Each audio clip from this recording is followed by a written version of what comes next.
This video is brought to you by Galactic Toys and Collectibles. Shop there for toys that are out of this world. Not a sponsor. TFA 1024, where your entertainment will be transformed.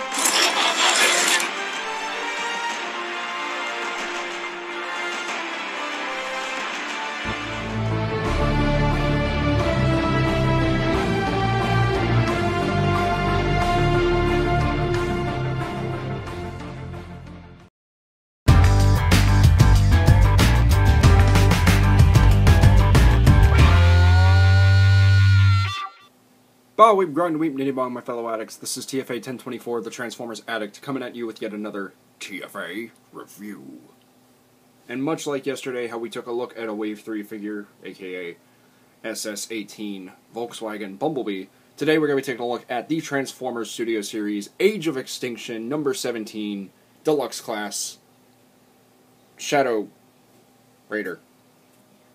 Wait a minute. Who the is this? I'll get into that more in a minute. We're going to do something a little different with the boxes. I'm just going to say that right now. We're not going to take too long with the boxes. So I'm going to move Shadow Raider, whoever he is, out of the way.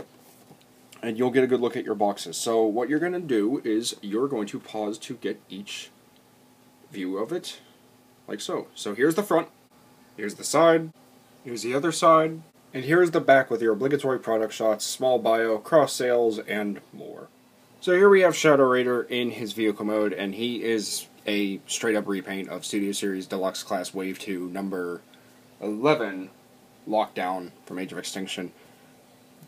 And I guess Hasbro thought, hey, there's not a figure of this guy, no one knows who he is, let's make a figure of him. Okay, I will give Hasbro props for this. They are doing KSI Century, and even though they're doing it from Stinger, they're actually making it look a little different. New head, different color paint job, but I mean, it works, and I kind of see what they're doing here with this Lockdown repaint. It's supposed to be the Lockdown's crew members, all the mercenaries. Apparently, they're actually called Shadow Raiders, which is actually kind of a cool name. But you can see he's an orange Lamborghini Aventador with a lot of nice paint picked out. Obviously, you have the bright orange as like the main attraction, but different palettes as well, similar to Bumblebee. You have like this more lightish orange, like this tangerine color right here. It's not coming off across camera too well. And then you have like a lighter orange for here and some sides of the car, and then a little bit of the front of the car as well. But it's just, again, with a different color palettes of orange. It's weird. I don't understand why they're doing that, but it is what it is, so I'm not going to complain.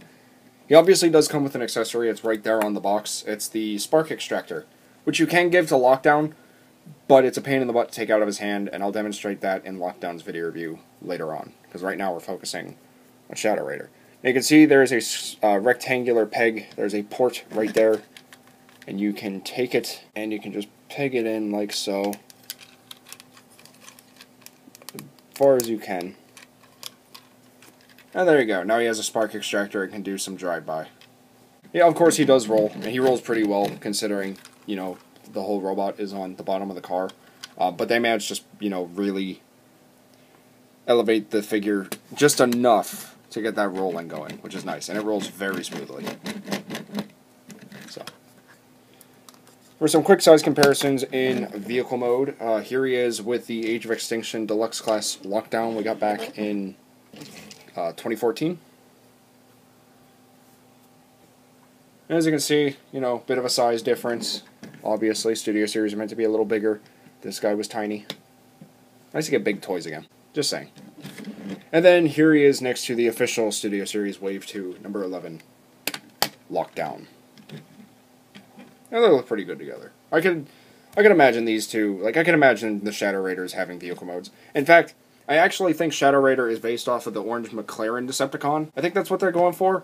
One of my co-admins disagrees, but I strongly think that's what they're going for, and I'm okay with that. I think that's cool.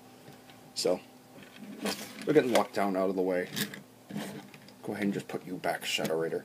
Oh, and there's one more size comparison I should do. Here he is with Age of Extinction number 2 Studio Series Stinger. Mine's a little dirty. He was gathering dust. But there you go. So there is that.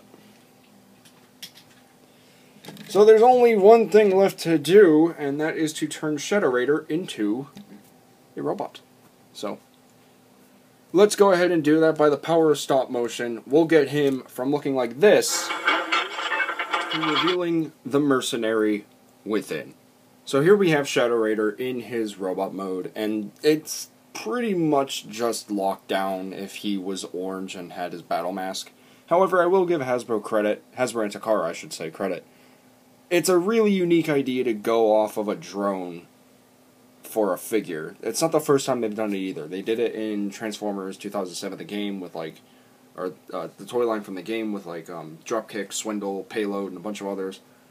And it's kind of nice to actually see that we're getting drone-like characters for army building. Like, essentially, these are kind of like Movieverse Viacons. Well, technically the KSI Sentries are. But anyway, getting a good look at Shadow Raider here. I'm going to have to move the light just a little bit.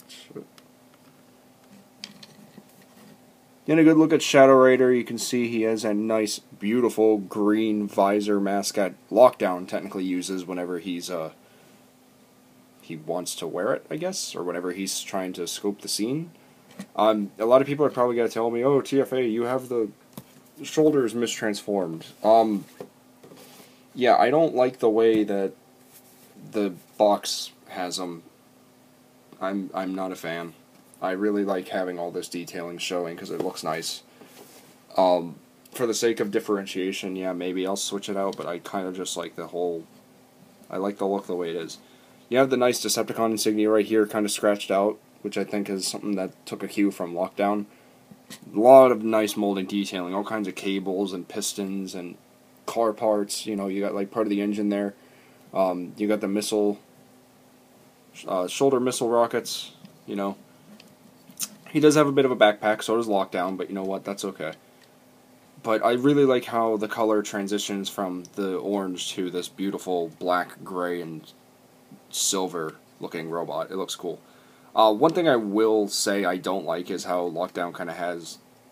Well, the Lockdown mold kind of has to have him have, like, chicken legs, kind of. Like, very hunched a little bit, kind of. Does that make any sense? I don't know. I just don't like that. I kind of want him to stand still, or stand tall, but, like, he won't. Stand straight, I mean. But, other than that, yeah, he's pretty good. Pretty good. I like him. I like him a lot. Now, here's the most difficult part of the video review, in all honesty, and that's going to be with this.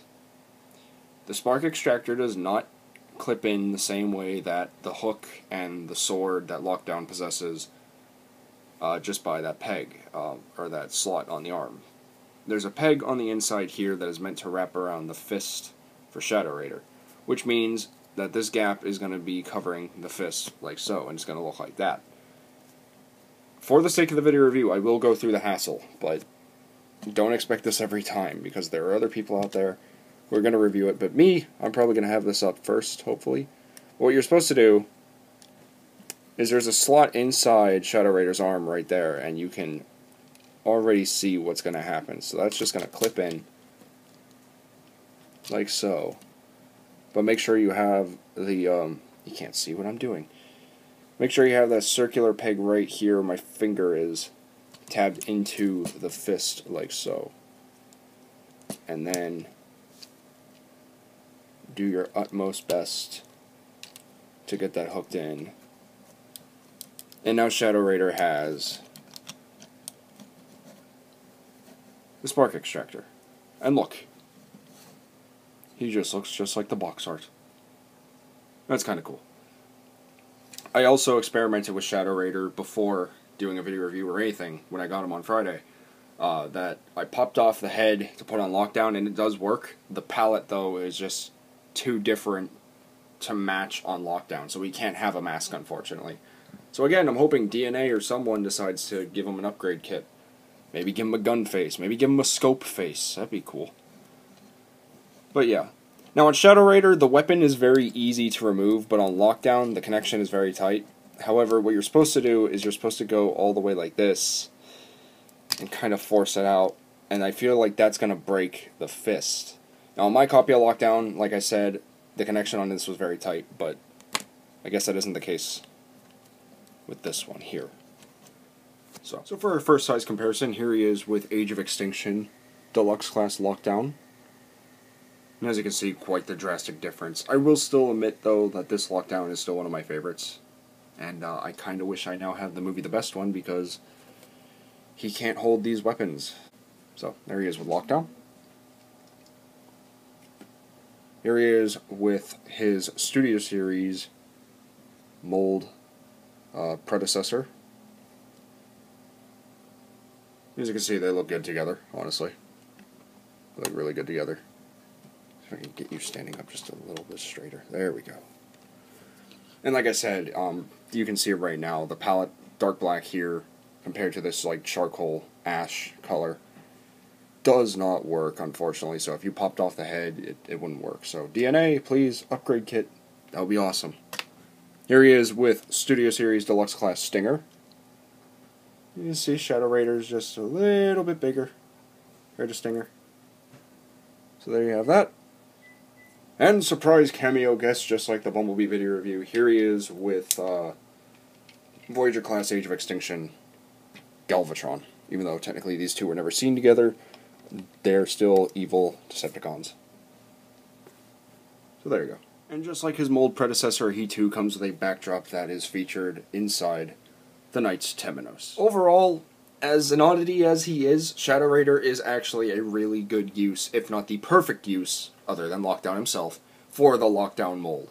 To actually have a figure of this design, of this character model, it's very interesting yet strange, because never in my life would I have imagined to actually have a character figure of a drone, essentially. He does pull everything off really well. The connection for the spark extractor is fun. Transforming him is a little bit scary, and the same can be said for Lockdown as well. I love the orange. I love the orange so much. I love that it's a nice little homage to the orange McLaren. You know, I thought that was really nice. I love the transition from bright orange to this dark charcoal black robot mode. It just looks really good. And again, I'll say it, the spark extractor. It's so nice to actually have that weapon for Lockdown. So I'm very excited to maybe even pick up a couple more of these guys just to build up a small little army. Just a small one. Maybe like 4 soldiers at most.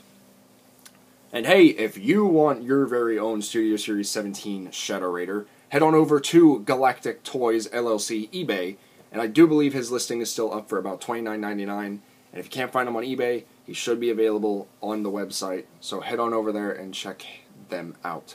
Because while Shadow Raider isn't necessarily a necessity for your collection, he is a very nice addition to your movie Decepticons, as well as a very nice companion piece for Studio Series Lockdown and the One-Step Changer Steeljaws. So pick him up if you want to, because I recommend, so you can decide. But anyway, my fellow addicts, that's pretty much all there is to say. So this has been my video review for the Transformers Studio Series number 17 Age of Extinction Deluxe Class Shadow Raider. And I'd like to thank all of you for watching. And please remember, my fellow addicts, until next time, to get addicted, stay addicted, and TF addicts for life! This is TFA 1024, the Transformers Addict, rolling out till all are one.